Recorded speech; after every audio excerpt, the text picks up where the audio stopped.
उसके घुंघराले बाल, चमकदार बड़ी आंखें और नीली हुडी उसे किसी पिक्सार फिल्म के हीरो जैसा बनाती। रवि को डरावनी कहानियां पसंद थीं, लेकिन डर तब तक डर है जब तक हम उसे समझते नहीं। रवि अपने माता पिता के साथ एक छोटे से शांत कस्बे में रहता था।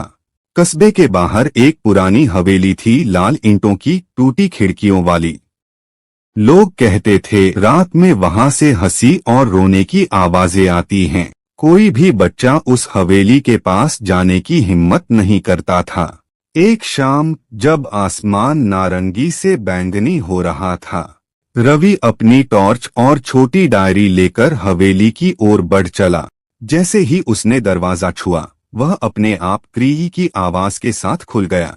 दीवारों पर टंगे पुराने चित्रों की आंखें रवि का पीछा करती हुई लग रही थीं। फिर भी रवि मुस्कुराया और बोला, डरने से अच्छा है देख लेना। एक कमरे में एक पुरानी गुड़िया कुर्सी पर बैठी थी। गुड़िया की आंखें बंद थीं, लेकिन उसका मुंह हिल रहा था।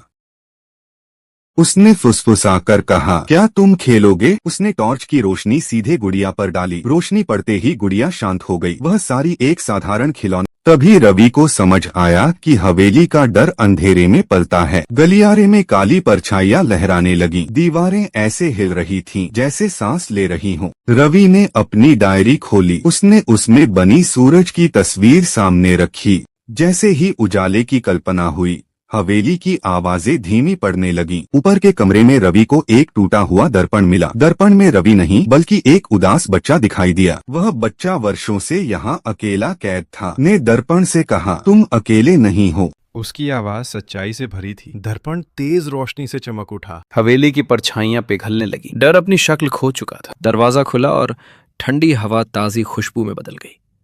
रवि हवेली से बाहर निकल आया।